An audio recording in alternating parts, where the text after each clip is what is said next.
اعوذ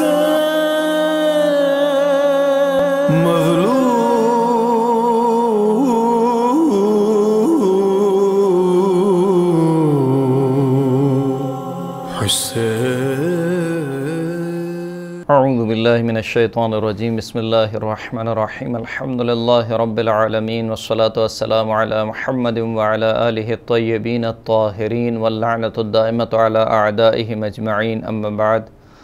فقد قال رسول اللہ صلی اللہ علیہ وآلہ وسلم حسین منی وانا من الحسین احب اللہ من احب حسینہ۔ محترم سامعین کرام، پچھلی گفتگو میں آپ نے سماعت فرمایا کہ بی بی زینب سلام اللہ علیہا جب کوفیوں کے درمیان پہنچی تو انہوں نے خطبہ ارشاد فرمایا، اور اسی طریقے سے امام حسین علیہ السلام کی ایک شہزادی کی جن کا نام فاطمہ بنت الحسین ہے، انہوں نے بھی ایک خطبہ ارشاد فرمایا اور کوفیوں کو یہ یقین دلایا، کوفیوں کو یہ احساس دلایا کہ وہ کس جرم کے مرتکب ہوئے ہیں اور کس خون کو انہوں نے بہایا ہے اور کس کے ساتھ انہوں نے غداری کی ہے، اور انہیں اس کام کی جو سزا ہے وہ آخرت میں یقیناً مل کے رہے گی۔ اور پھر اس کے بعد بی بی نے ارشاد فرمایا کہ اما بعد یا اہل الکوفہ یا اہل المکر والغدر والخیلاء ان اہل بیت ابتلانا اللہ بکم و ابتلاکم بنا، کہ اے اہل کوفہ، اے مکر و فریب اور غدار لوگوں اور فریب دینے والے لوگوں، ہم اہل بیت اطہار خداوند کریم نے ہمارا امتحان تم لوگوں کے ذریعے سے لیا اور تمہارا امتحان ہمارے ذریعے سے لیا۔ جیسے کہ ہم نے پچھلی گفتگو میں بھی عرض کیا تھا کہ جہاں پر کربلا کا یہ واقعہ ایک امتحان تھا سید الشہداء اور ان کے اہل بیت اطہار کے لیے، وہیں پر یہ امتحان تھا امت کے لیے اور امت کی آزمائش تھی۔ فجعل بلاءنا حسنا، بس اللہ نے ہمارے امتحان کو اچھا قرار دیا، وجعل علمہ عندنا وفہمہ لدینا، بس خدا نے اپنے علم کو ہمارے نزدیک قرار دیا اور اپنے فہم کو ہمارے درمیان رکھا۔ فنحن عیبۃ علمہ، پس ہم خداوند کریم کے علم کے خزانے دار ہیں، خداوند کریم کے علم کے صندوق ہیں،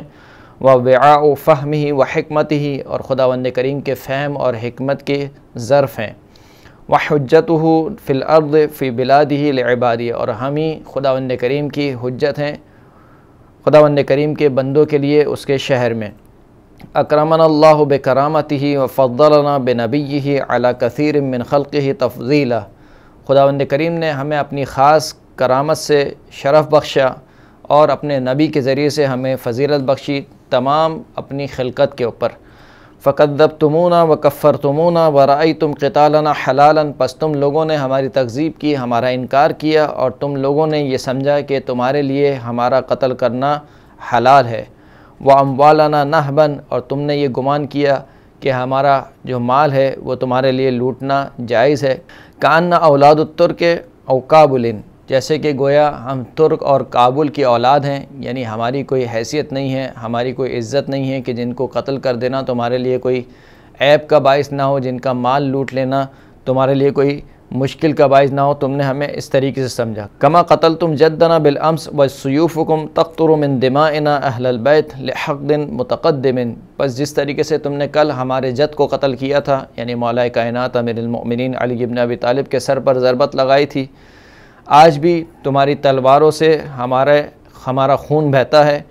اور یہ خون اس وجہ سے بہتا ہے کہ جو کینہ ہے جو کئی عرصے سے تمہارے دلوں میں مکین ہے۔ قرت بذلک عیونکم، اور اس کے ذریعے سے تم اپنی آنکھوں کو ٹھنڈک کرتے ہو، وفرحت بہ قلوبکم، اور اس کے ذریعے سے تمہارے دل خوش ہوتے ہیں، اجتراء منکم علی اللہ ومکرتم واللہ خیر الماکرین، اور یہ کام تم اس وجہ سے کرتے ہو کہ تم اللہ پر جرأت کرتے ہو اور اللہ کے برخلاف ہیلے اور مکر کرتے ہو، لیکن خداوند کریم سب سے بہترین تدبیر کرنے والا ہے۔ فلا تدعون انفسکم الی الجدل بما اصبتم من دمائنا ونالت ایدیکم من اموالنا، پس جو خون تم نے بہایا ہے اور جو مال تم نے لوٹا ہے اس کے ذریعے سے خوش نہ ہو اور اپنے دلوں کو خوش نہ کرو۔ فإن ما أصابنا من المصائب الجلیلہ والرزایا العظیمہ فی کتاب من قبل ان نبرأها ان ذلك على الله يسير لكي لا تأسوا على ما فاتكم ولا تفرحوا بما آتاكم والله لا يحب كل مختال فخور، کہ جو ہماری مصیبتیں ہیں وہ تقدیر الہی میں لکھی ہوئی تھیں اور خدا کے قلم تقدیر نے وہ پہلے سے ان چیزوں کو لکھا ہوا تھا، لہٰذا وہ ہو کر رہنی تھیں، لیکن اس کا یہ مطلب نہیں ہے کہ یہ سارے کے سارے کام خداوند کریم نے انجام دیے ہیں، بلکہ اس کا مطلب یہ ہے کہ تقدیر الہی یہ تھی کہ ہمارا امتحان تم لوگوں کے ذریعے سے لیا جائے اور تمہارا امتحان ہم لوگوں کے ذریعے سے لیا جائے۔ پھر اس کے بعد مزید بی بی فاطمہ بنت الحسین نے کوفے والوں کو ملامت کی، ان کو زجر کیا اور ان کو اس بات کا احساس دلایا کہ تم نے انتہائی بڑا جرم انجام دیا ہے اور اس جرم کی تلافی اب ممکن نہیں ہے۔ ایک اور خطبہ نقل ہوتا ہے جو خطبہ مولا کائنات امیر المؤمنین علی بن ابی طالب علیہ السلام کی بیٹی جناب کلثوم کا خطبہ ہے کہ جناب کلثوم نے ایک مرتبہ اپنے محمل کے پردے کو ہٹایا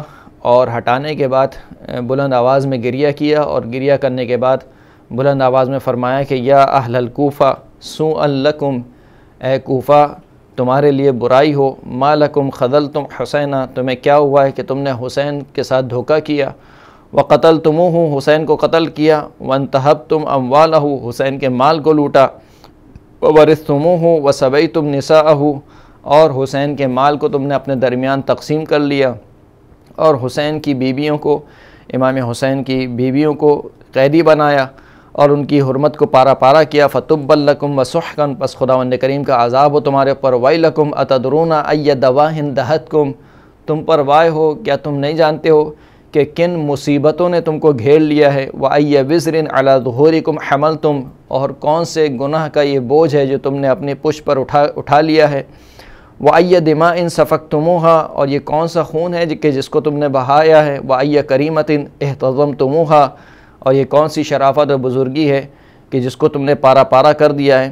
وَأَيَّ صَبِيَّةٍ سَلَبْتُمُوهَا، اور یہ کون سی عورتیں ہیں کہ جن کا مال لوٹ لیا ہے، وَأَيَّ أَمْوَالٍ نَهَبْتُمُوهَا، اور یہ کون سا مال تھا جو تم نے لوٹا ہے، قتلتم خیر رجالات بعد النبی ونزعت الرحمة من قلوبكم الا ان حزب اللہ هم الغالبون وحزب الشیطان هم الخاسرون، اور تم نے رسول اللہ کے بعد جو اس روئے زمین پر سب سے بہترین مرد تھے ان کو قتل کیا اور تمہارے دلوں سے رحمت کو چھین لیا گیا، آگاہ ہو جاؤ کہ جو اللہ کا گروہ ہے وہی غالب آنے والا ہے اور جو شیطان کا گروہ ہے وہی خسارہ پانے والا ہے۔ پھر اس کے بعد بی بی نے کچھ اشعار پڑھے کہ جن اشعار میں بی بی نے کوفے والوں کو ملامت کی، کوفے والوں کی سرزنش کی اور انہیں اس بات کا احساس دلایا کہ تم نے کس خون کو بہایا ہے، یعنی تمہیں احساس ہی نہیں ہے کہ تم کس خون کے مرتکب ہوئے، یعنی کس قتل کے مرتکب ہوئے ہو۔ اگر ایک عام انسان کو قتل کیا جائے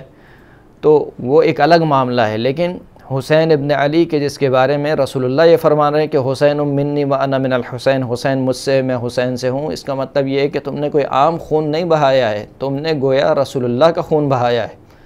اور یہ سر جو نیزے پر بلند ہے یہ حسین کا سر نہیں ہے، گویا یہ رسول اللہ کا سر ہے جو نیزے پر بلند ہے۔ پھر اس کے بعد راوی کہتا ہے کہ لوگوں میں بہت انتہائی گریہ اور بکا ہوا، اور جو عورتیں تھیں وہ گریہ کرنے لگیں، اپنے بالوں کو نوچنے لگیں، اور غم اور اندھوں کے عالم میں وہ کوفے والے رونے لگے۔ اسی طریقے سے ایک اور خطبہ ہے جو راوی حزیم بن شریک الاسدی کہتا ہے کہ امام زین العابدین ایک مرتبہ لوگوں کے درمیان نکلے اور لوگوں کو اشارہ کیا کہ وہ خاموش ہو جائیں، تو سب کے سب خاموش ہو گئے۔ پھر امام نے خداوند کریم کی حمد و ثنا کی، نبی اور آل نبی پر درود بھیجا، اور اس کے بعد فرمایا کہ ایھا الناس من عرفنی فقد عرفنی ومن لم یعرفنی فانا علی بن الحسین المذبوح بشق الفرات من غیر ذحل ولا ترات، اے لوگو جو مجھے جانتا ہے اور پہچانتا ہے وہ پہچانتا ہے، اور جو مجھے نہیں جانتا وہ جان لے کہ میں علی ابن الحسین ہوں، میں وہ علی ہوں جو حسین کا بیٹا ہے۔ کون حسین؟ کہ جس کو فرات کے کنارے ذبح کر دیا گیا بغیر کسی جرم کے اور بغیر کسی قتل کے۔ انا ابن من تہک حریمہ، میں اس کا بیٹا ہوں کہ جس کی حرمت کو پارا پارا کیا گیا، وسلب نعیمہ، میں اس کا بیٹا ہوں کہ جس کے اموال کو لوٹ لیا گیا، وانتہب مالہ، اور جس کے مال کو جو ہے وہ اپنے درمیان حلال قرار دیا گیا، وسبی عیالہ، میں اس کا بیٹا ہوں کہ جس کے اہل و عیال کو قیدی بنایا گیا، انا ابن من قتل صبرا فکفی بذلک فخرا، میں اس کا بیٹا ہوں جو خداوند کریم کی راہ میں صبر کرتے ہوئے قتل کیا گیا، پس یہی میرے فخر کے لیے کافی ہے۔ ایھا الناس ناشدتکم باللہ هل تعلمون انکم کتبتم الی ابی وخدعتموہ وآتیتموہ من انفسکم العہد والمیثاق والبیعۃ ثم قاتلتموہ وخذلتموہ، اے لوگو میں تمہیں اللہ کا واسطہ دیتا ہوں اور اللہ کا واسطہ دے کر تم سے سوال کرتا ہوں کہ کیا تم لوگ نہیں جانتے کہ تم ہی وہ لوگ ہو جنہوں نے میرے بابا کو خط لکھے تھے اور پھر تم ہی لوگوں نے میرے بابا کو دھوکہ دیا، اور تم ہی لوگوں نے میرے بابا سے عہد اور پیمان باندھا تھا اور ان کی بیعت کی تھی، پھر تم ہی لوگوں نے میرے بابا کو قتل کیا اور ان کو رسوا کیا۔ فَتُبًّا لَكُمْ مَا قَدَّمْتُمْ لِأَنفُسِكُمْ وَسُوءًا لِرَأْيِكُمْ، پس تمہارے لیے وائے ہو، اللہ کا عذاب ہو اس چیز کے سبب جو تم نے اپنے نفسوں کے لیے آگے بھیجا ہے، یعنی جو کام تم نے انجام دیا ہے اس چیز کے سبب تم پر اللہ کا عذاب ہو اور تمہاری رائے بری ہو۔ بِأَيَّةِ عَيْنٍ تَنظُرُونَ إِلَى رَسُولِ اللَّهِ صلی اللہ علیہ وآلہ وسلم اذ یقول لکم قتلتم عترتی وانتہکتم حرمتی فلستم من امتی، بس تم کس آنکھ سے رسول اللہ کو دیکھو گے، یعنی جب قیامت میں محشر میں رسول اللہ کی بارگاہ میں حاضر ہوگے تو کیسے رسول اللہ کا سامنا کرو گے جبکہ رسول اللہ تم سے کہہ رہے ہوں گے کہ تم نے میری عترت کو قتل کیا اور میری حرمت کو پامال کیا، پس تم لوگ میری امت میں سے نہیں ہو۔ جب امام زین العابدین یہاں تک پہنچے تو راوی کہتا ہے کہ لوگوں کے رونے کی آوازیں بلند ہونے لگیں اور لوگ ایک دوسرے کو کہتے تھے کہ ہلکتم وما تعلمون، کہ تم ہلاک ہو گئے جبکہ تم نہیں جانتے کہ تم ہلاک ہو گئے۔